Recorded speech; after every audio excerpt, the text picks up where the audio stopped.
ప్రభువైన యేసు నామమున మీకు శుభములు.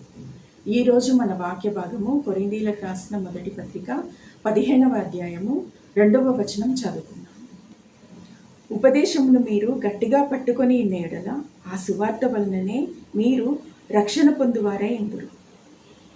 మనము ఏ విధంగా రక్షించబడ్డాము అనంటే సువార్త వలన మనం రక్షించబడ్డాము. క్రీస్తును గురించిన వార్తను మనకు ఎవరో ఒకరు తెలియజేయడాన్ని బట్టి, మనం నమ్మి క్రీస్తును మన హృదయంలోనికి చేర్చుకున్న దాన్ని బట్టి మనము ఎన్నిటెన్నటికీ రక్షించబడ్డాము.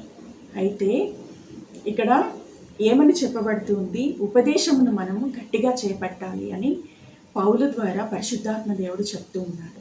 ఉపదేశము అనంటే దేవుని యొక్క రక్షణ ప్రణాళిక అయిన క్రీస్తును గురించినటువంటి వార్తను గురించినటువంటి ఆ యొక్క బోధ, ఈ యొక్క క్రీస్తును గురించినటువంటి ఆయన రక్షణ సువార్తను గురించినటువంటి బోధను అంటే ఆ యొక్క ఉపదేశమును మనము గట్టిగా చేపట్టాలి అని పరిశుద్ధాత్మ దేవుడు మనకు తెలియజేస్తూ ఉన్నాడు. అంటే ఉపదేశానికి వ్యతిరేకమైనటువంటి బోధలు,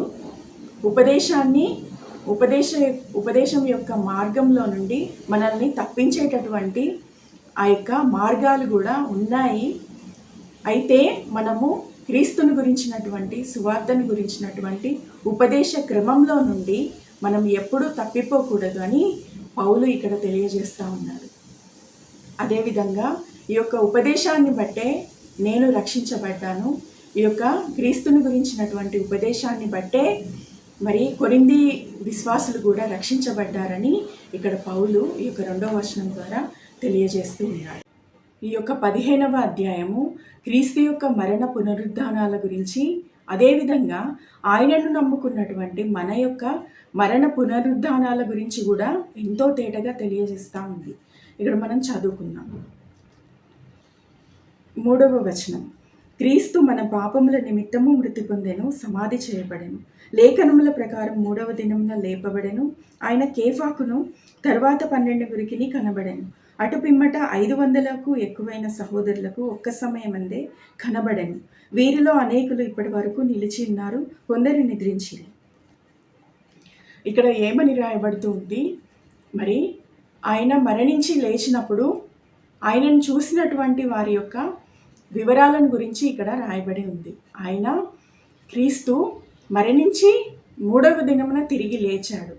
ఈ యొక్క సత్యాన్ని చూసినటువంటి వారు మరి ఆయన యొక్క శిష్యులు, అదేవిధంగా వారు కాకుండా 500కి ఎక్కువైనటువంటి మనుషులు మరి ఆ పట్టణంలో మరి ఆ యొక్క క్రీస్తును సజీవుడుగా వారు చూశారు.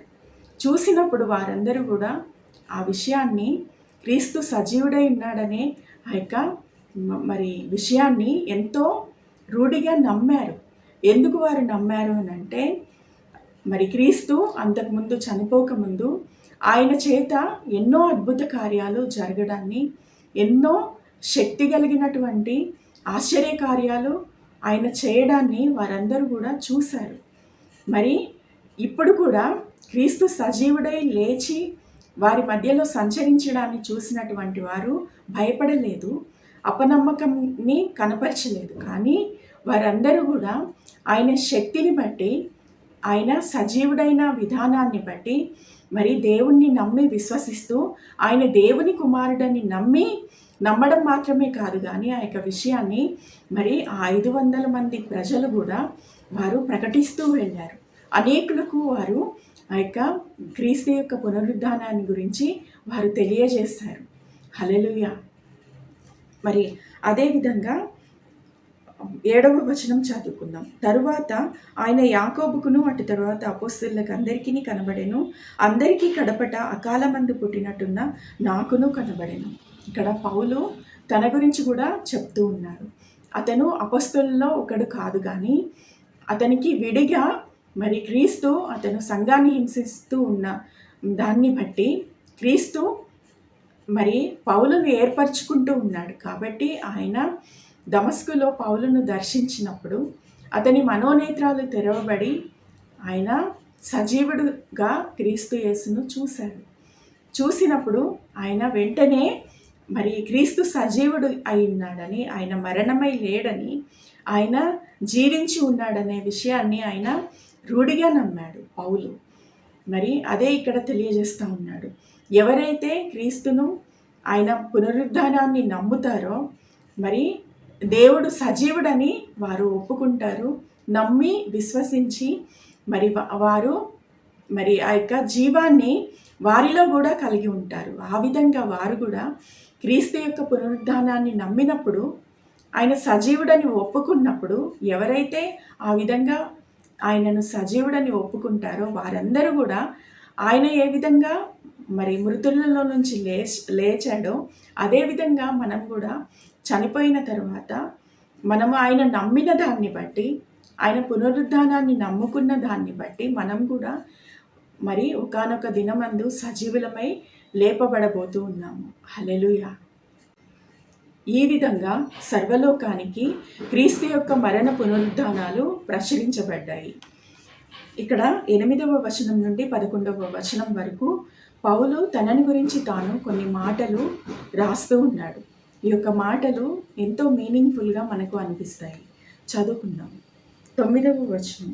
ఏలియనగా నేను అపొస్తలులందరిలో తక్కువ వాడను, దేవుని సంఘమును హింసించినందున అపొస్తలులు అనబడ్డకు యోగ్యుడను కాను. అయినను నేనేమై ఉన్నానో అది దేవుని కృప వలననే అయి ఉన్నాను. మరి ఇక్కడ పౌలు తను తాను అపొస్తలుల్లో ఒక వ్యక్తిగా తను గురించి తాను తెలియజేసుకుంటూ ఉన్నాడు. అయినా సరే తాను అపొస్తలులతో సమానంగా అతను అనుకోవట్లేదు. మరి ఎందుకని అంటే అతడు అంతకుముందు క్రీస్తు యొక్క సంఘాన్ని అతను హింసించాడు. అయినప్పటికీ కూడా అతనిలో ఎటువంటి గిల్టీ ఫీలింగ్ అనేది లేకుండా దేవుని యొక్క కృప అతన్ని ఆవరిస్తూ ఉంది. మరి ఆ యొక్క కృపను బట్టి నేనేమై ఉన్నానో దేవుని కృప వలన అని పౌలు ఒప్పుకుంటూ ఉన్నాడు.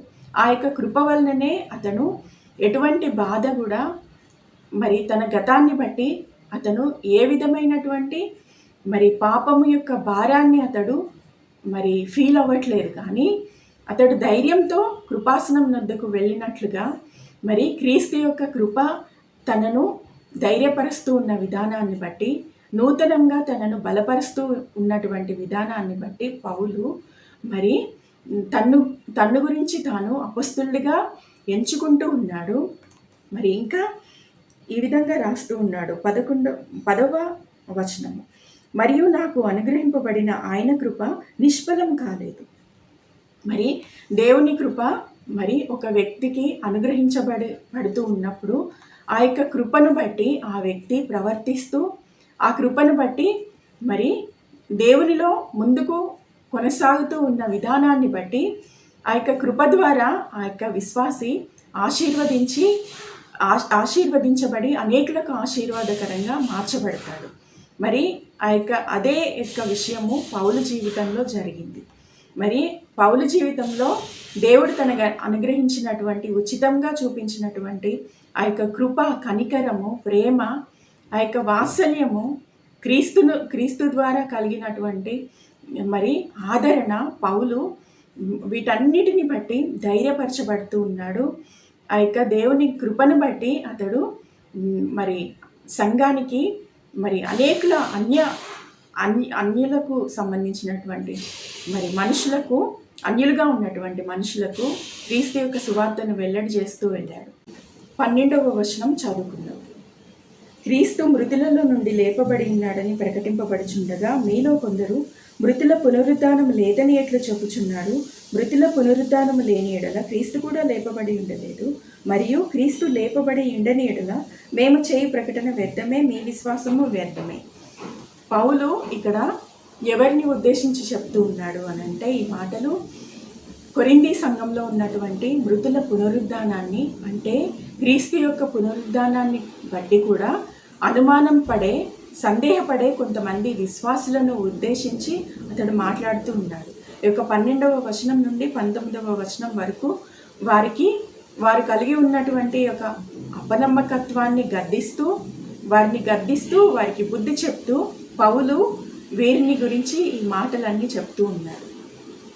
మరి మనం కొరింథీయులకు రాసిన పత్రికను అధ్యాయం చేసే ముందు మొదటి అధ్యాయంలోనే మనం కొరింథీయులు ఎటువంటి వారు అనేది మనము చదువుకున్నాము, నేర్చుకున్నాము. ఈ యొక్క కొరింథీ పట్టణ విశ్వాసులు వారు ఎంతో బలమైనటువంటి మరి విశ్వాసం కలిగినటువంటి బలమైన నమ్మకమైన వారుగా ఉన్నటువంటి బలమైన విశ్వాసం. అయితే వీరిలో కొన్ని మరి వ్యతిరేకమైనటువంటి క్రీస్తుకు ఆయన సంఘానికి దేవుని సంఘానికి వ్యతిరేకమైనటువంటి గుణలక్షణాలు ఉన్నాయి.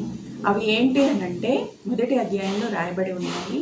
ఇవన్నీ వారిలో వారికి ఏకాభిప్రాయం లేదు, ఏకతాత్పర్యంతో వారు మాట్లాడడం లేదు.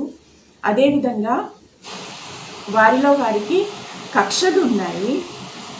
అదేవిధంగా వారిలో ఫేవరెటిజం అనేది ఉంది.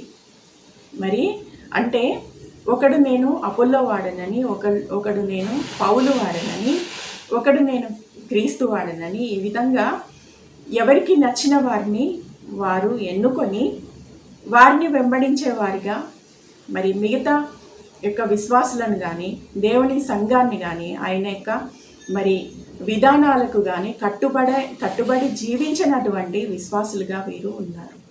మరి వీరే క్రీస్తు యొక్క పునరుద్ధానాన్ని బట్టి కూడా సందేహపడుతూ ఉన్నారు. మరి ఇక్కడ మనం గమనించాలి, ఎవరైతే దేవుని మార్గానికి వ్యతిరేకంగా వారు ప్రవర్తించేవారిగా, ఇతరులకు అభ్యంతర కారణంగా ఉంటూ ఇతరులను ఓర్చలేని వారిగా, ఇతరుల గురించి చెడుగా మాట్లాడేవారిగా, మరి దేవుని సంఘంలో వాక్యం ప్రకటించబడుతున్నప్పుడు వాక్యానికి మరి సహాయకరంగా లేకుండా, వాక్యాన్ని వెల్లడి చేయడానికి సహాయకరంగా లేకుండా, ఏకాభిప్రాయం లేకుండా, ఏకతాత్పర్యంతో లేకుండా ఉన్నటువంటి వారిలో మరి అనేకమైన దేవునికి వ్యతిరేకమైన గుణలక్షణాలు పనిచేస్తూ ఉంటాయి. వీరు దేవుని సంఘానికి మరి ఎంతో అభ్యంతర కారణంగా ఉంటూ ఉన్నారని పౌలు వారికి బుద్ధి చెప్తూ ఈ యొక్క 19వ వచనం వరకు వారిని ఉద్దేశించి వారిని గురించి తెలియజేస్తూ మాట్లాడుతూ ఉన్నారు. మరి ఇంకా ఈ యొక్క అధ్యాయాన్ని మనము 2 భాగాలుగా నేర్చుకొని పోతూ ఉన్నాము. మరి మిగతా భాగంలో క్రీస్తును నమ్మినటువంటి విశ్వాసుల యొక్క మృతుల పునరుద్ధానాన్ని గురించి కూడా మనం నేర్చుకొనబోతూ ఉన్నాము. అంతవరకు దేవుని యొక్క కృప కాపుదల మనకు తోడై ఉండి మనల్ని నిత్యము నడిపిస్తూ ఉండును గాక. ఆమేన్.